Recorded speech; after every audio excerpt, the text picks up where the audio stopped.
appears ordinary till you see the core side of it. And what you're looking for is the story behind the news. We bring it to you from Lagos, the commercial capital of Nigeria. Giving you all sides and political stories round the clock. Every detail from the start line to the final whistle.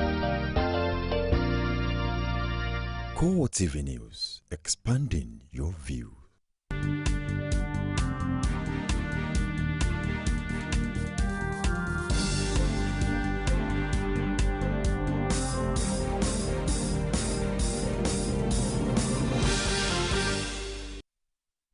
Hello again, I am Nifemi Oguntoye with the CoreTV News this hour. Reports just reaching us says another bomb explosion has rocked the popular Sabogari Motor Park in Kano State. Scores of fear dead, according to eyewitness reports. We shall keep you up to date with details in our subsequent bulletins. The 24-hour imposed on Kaduna, 24 hours curfew, rather imposed on the Kaduna metropolis in the aftermath of the two bomb attacks have been lifted. Governor Ramalan Jero said in a statement that this is to enable security agencies restore normalcy after what he described as the height of cowardice by those bent on creating tension in the state. He added that the fact that the blasts occurred during Ramadan showed that those behind them have no fear of God and the sanctity of human life. Police have confirmed officially that 39 lives were lost to the blasts, while 47 others suffered injuries. And in a related issue, former head of state and a chieftain of the All Progressives Congress, Muhammadu Buhari, narrowly escaped the second blast as a suicide bomber targeted at his convoy hauled the explosive device on it. CoreTV News learned that one of the cars in the convoy was badly damaged, while the Prado Jeep conveying the former head of state was touched. His bodyguards and escorts had to move Buhari from his car into another to take him away. Another version says the suicide bomber who rode in a Sienna car rammed into the convoy of the former head of state. More than 50 cars were damaged in the second blast, according to the eyewitness. Most of the people that died in the first blast were adherents of the Darika Islamic sect led by Sheikh Dahiru Bauchi. Eyewitness says the lone bomber, whose target was the Sheikh, rode on the motorbike and followed the convoy of the Islamic cleric after the lecture. He was reportedly overpowered by security operatives who blocked him after he was suspected.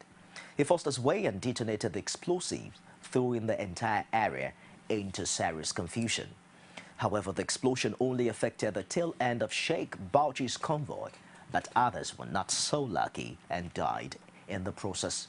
Many of the corpses were conveyed to the Nigerian Army Reference Hospital in the metropolis and other hospitals in the state.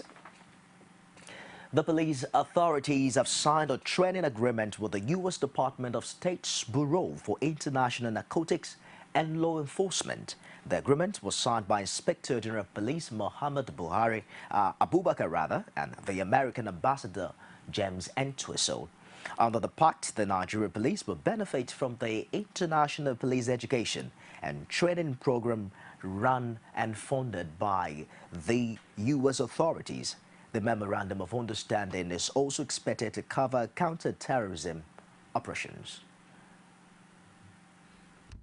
Training is as key as what you do on a daily basis. If you don't have the expertise, you cannot be effective, you cannot be efficient, and you cannot discharge responsibilities as expected of you. The signing of this MOU, Your Excellency, is the beginning of that partnership and partnership that works between the two countries. It's an record that even our training institution, the Police Staff College in Jos, the first building of the Police Staff College in Jos was built with the assistance of the United States. I think it's quite obvious. As a partner of Nigeria, a stronger Nigerian police force leads to better security around Nigeria, better security throughout West Africa, and the stability and the security of Africa is obviously in the interest of the U.S. and the rest of the world. More than 2 million people from areas affected by Boko Haram menace now are taking refuge in Bauchi State. Governor Isa Yuguda discussed this on the sidelines of Tuesday's meeting in Abuja with members of the Chibok community. He also added that the state's resources are now overstretched by the refugee situation.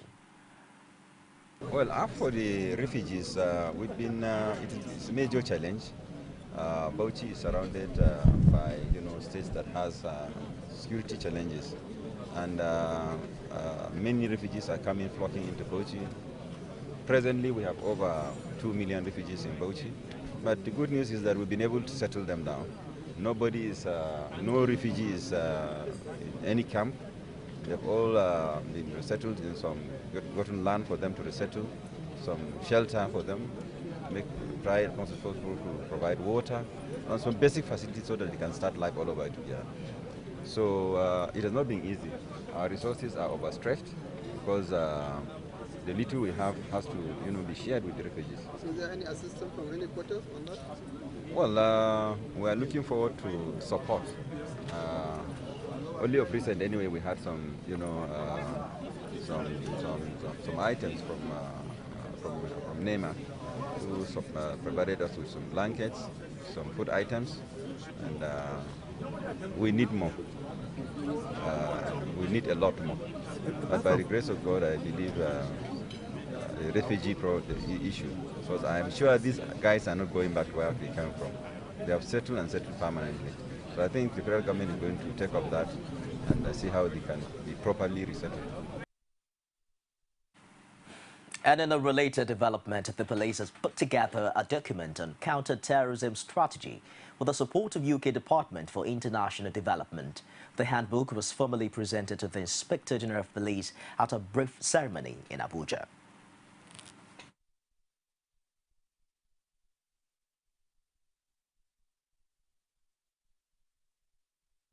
The Nigerian police force doesn't need the intelligence of external bodies. It doesn't need us to tell the Nigerian police force what needs to go into a strategy in any of these areas. All we did was facilitate this, bring it together, and bring some examples of best practice from outside to bounce off the Nigerian police officers who work with us. So I firstly want to make that absolutely clear. This is an MPF document, and we're very proud that we've been able to support the MPF in producing the document. The second point I'd like to make is that going forward, strategies and plans are only as good as the extent to which they get implemented. And we, as a programme, are committed to supporting the MPF, and more importantly, perhaps, monitoring and evaluating those strategies to see whether they're the right ones, to see whether the policies and actions that flow from these actually do address the problems and assist in the process of recalibrating the strategies as we move forward. This document was not written by them alone, because if you go through the document, you will see the contribution of officers and men of the training department, that of the DIG training, members of management, and that of the Inspector General of Police. So therefore, it's a combination of partnership, bringing in the best practices, experience, expertise, technical know-how, and bundle of knowledge. The UK department collaborated with the police in putting together the document to support the counter-terrorism measures of the police. The department handed over strategic guidelines on counter-terrorism to the Nigeria police. The guidelines also covered 8 other core areas of policing. The Director of Defense Information, Chris Olukolade, has updated its earlier report that the crew member who was earlier declared dead has resurfaced. The engineer crew member of the crashed Nigeria Air Force Mi-35 helicopter, earlier declared missing, has been found alive. The crew member who was declared missing when his body could not be located in the vicinity of the crash resurfaced at the military headquarters in Maiduguri on Wednesday, having trekked through the bushes after the crash. The family of the officer has been duly informed, while the 2 survivors are in stable condition but receiving medical attention. Meanwhile, search and rescue operation on the incident has been concluded while investigation into the crash continues. The stage is now finally set for the impeachment of the Nasarawa State Governor Tanko Almakura following the directive by the lawmakers for the Chief Judge to set up an investigative panel that the 4 members of the All Progressives Congress in the House are crying foul. They insisted that they were barred from the chamber when their PDP colleagues made their move under tight security. Pat Samuel now reports from Lafia, Nasarawa State. The impeachment saga in Nasarawa State has taken a new dimension. 20 PDP lawmakers who are keen on removing the governor sat in the early hours of Wednesday morning. They have since directed the chief judge to constitute a 7-man panel to investigate allegations of gross misconduct leveled against him. These opposition members, 4 in all, say they were denied access to the chambers. We are the only people within this complex today, 4 APC members. The PDP members have run away because they know what they did is unpopular, is anti-people, is anti-growth, is anti-development, therefore is indiscipline. And indiscipline is not acceptable. To stave off the impeachment, Governor Almakura met with some lawmakers and traditional rulers at the government house. And while the meeting was on, the governor's media aide gave an insight on the development. Well, information reaching us indicates that members of the Nasarawa State House of Assembly had a sitting this morning and have resolved directing the CJ, that's the Chief Judge of Nasarawa State, to constitute a panel to investigate the allegations of gross misconduct leveled against His Excellency, the Governor of Nasarawa State, Umar Tanko Almakura. As a government, we are studying this development very closely. And at the end of the day, we will convey to the public government's official position as a consequence of our response to the development from the State House of Assembly. PDP lawmakers who are driving the process have since left Lafia after their early morning sitting. But when CoreTV news crew attempted to make telephone contact with the spokesman of the House, Baba Ibaku, this was what transpired.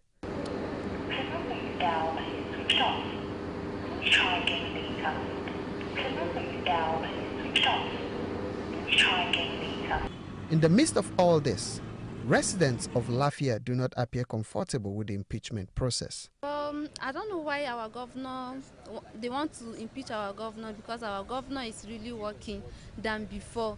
At least I can remember far back, last 4 years, all the roads are very bad, but this year I can see he's improving, so I don't know why they are impeaching him. So I beg on them to better leave our governor for us. I am in support of the administration of Almakura.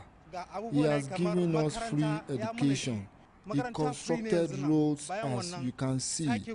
Lafia is far better than it was with previous administration, so it should not be impeached. For now, they have to wait for the chief judge to set up a panel which will examine the case against Almakura.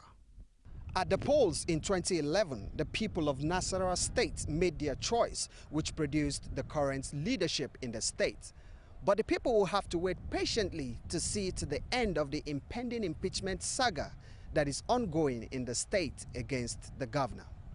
Pius Samuel, CoreTV News, Lafia.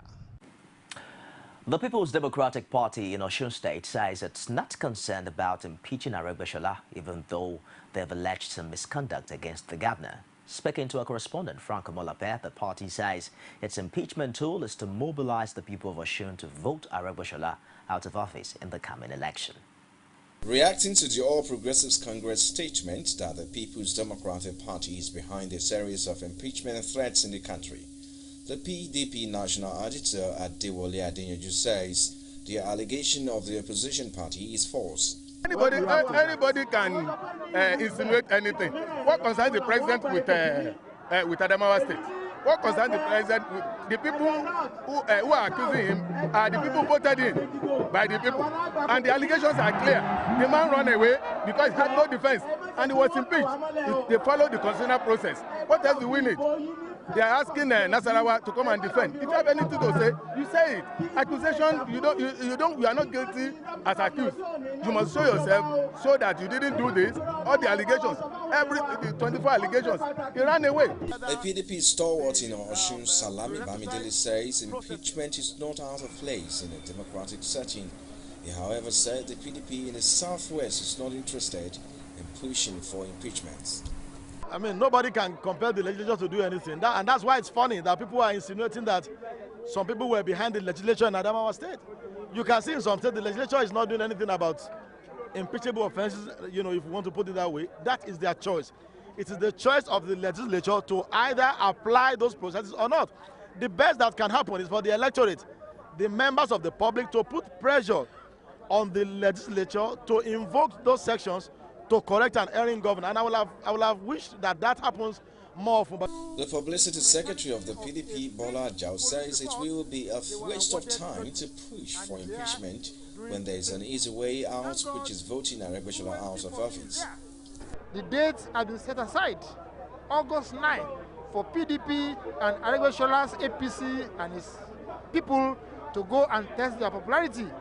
The evidence is there, the ground is level, everything is pointing to one direction, and that is the PDP and the generality of all the group of Osun are on the same page that PDP should come back to say we are not advancing our mind into the area of direction impeachment for Aregbesola. We want to defeat him at the August 9 gubernatorial election fair and square. PDP leaders in Osun have been singing the song of victory as the state anxiously awaits the governorship election. We are going to win this election fair and square because Osun people have so far resolved to demolish Aregbesola with their votes the way he demolished their properties and means of livelihood. As the August 9 governorship election approaches, political parties are engaged in strategizing towards winning the election. Frank Omalape, CoreTV News, Osogbo. And still in Osun State, the APC in that state has written an open letter to President Goodluck Jonathan, accusing him and the Osun State chapter of the PDP and INEC on plans to rig the August 9th governorship election. Rashid has details. In the build-up to the August 9th governorship election in Osun State, the All Progressives Congress leadership has written an open letter to President Goodluck Jonathan, accusing him of using federal government apparatus to cause havoc in the state ahead the election. PDP will invade Osun State with soldiers and other security forces about a week before the election in Osun to intimidate citizens.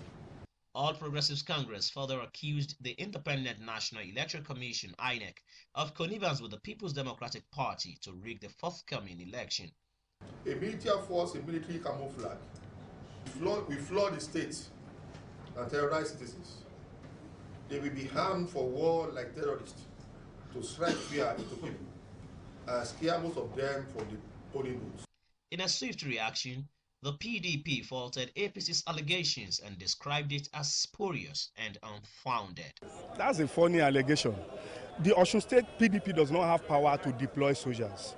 The only person that has the authority to deploy soldiers is the president, who is the commander-in-chief of the armed forces. That is going to deploy enough security personnel that no miscreants or hooligans or thugs will be able to disrupt the election that is going to be conducted, which is going to be peaceful. Political parties in the state have been engaged in a war of words on planned rigging of the election.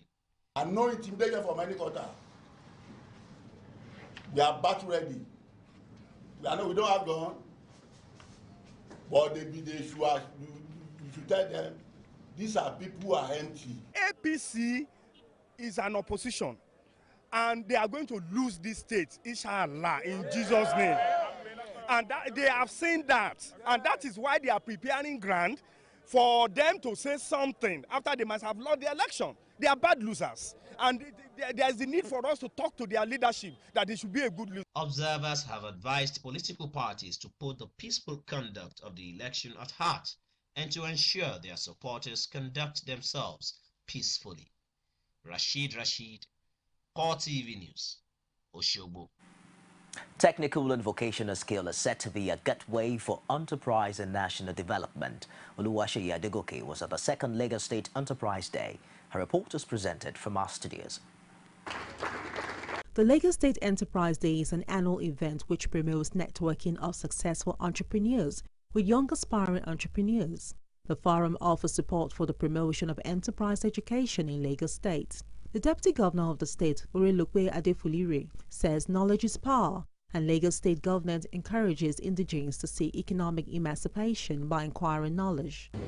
Now, we have the opportunity to embrace innovation ideas, innovative ideas, and visioning the possibility and ultimately transforming the Lagos economy. While this initiative and support will be providing the needed platform and mechanism to transform the graduates of the technical colleges into change makers who can make their community a better place, not only for themselves, but also for fellow Nigerians. The Lagos State Commissioner for Education, Olayinka Oladunjoye, highlights the importance of technical and vocational education. Specifically aimed at advocacy sensitization of all stakeholders to instill a positive attitude in Lagos youths towards the world of work, entrepreneurship and business. Indeed, it was also meant to foster in Lagos youths elements of creativity, entrepreneurial spirit, self-confidence, so that they can develop entrepreneurial culture and financial skills. The founder of McBride Research Laboratory, Colonel McBride, says vocational skill is not for dropouts, and that when one is determined, nothing will be impossible. The whole idea of life itself is that it's a long journey. It's not a destination, it's a journey, and you will forever be on that journey. And the degree of success will depend on what you do, regardless of all of the things that may be happening around you, regardless of all of the negative that you may face. Your success will depend solely on you. The founder of Rough and Tumble, Nike Ogunlisi, encouraged the youths to acquire vocational training due to the economic situation in the country. No matter what is going on around you, you must retain your focus. You have to retain that focus. Because if you are able to focus on the reasons why, as he said, you are doing these things, you will lose your focus and you will give up. You must be relentless in pursuing whatever it is that you want to do. You can't give up.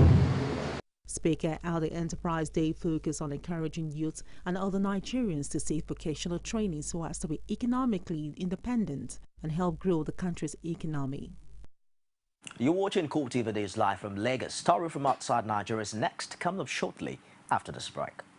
You can now watch CoreTV News live from anywhere in the world on our website www.coretvnews.com. Click on Live TV on our website and watch us live. And welcome to CoreTV Primetime News. To follow us on Twitter, click on Twitter icon on our website. On Facebook, click on the Facebook and YouTube to see all our previous news production. You can also watch us live on YouTube. Click CoreTV, leave a space, then News. CoreTV News, our 24-hour news station. Welcome back. Peace talks between Central Africa's sectarian rivals were suspended after the ex-rebel Seleka group failed to show up less than a day before the deadline of a deal. The two main negotiating sessions of the talks being held in Brazzaville, one on securing and anti-hostilities, the other on disarming fighters in Central African Republic, were subsequently suspended. A third workshop on the political transition went ahead at the request of the regional grouping ECAS, according to a member of the Congolese Organizing Committee. The Congolese said delegates from the mainly Muslim Seleka had been provided with a copy of the draft accord for the talks. About 170 Central African officials had taken part, including members of Transitional President Catherine Samba-Panza's government, lawmakers, envoys from armed groups, political parties as well as civil society. It was unclear what the draft accord for the Brazzaville talks contained. But delegates referred to a radio report in which the head of the Seleka delegation, Mohammed Musa Dafin, demanded that a power-sharing division for CAR is a precondition to any peace settlement. And that wraps it this hour on CoreTV News. I am Nifebi Oguntoye. I'll be back shortly at the top of the hour. Stay with us.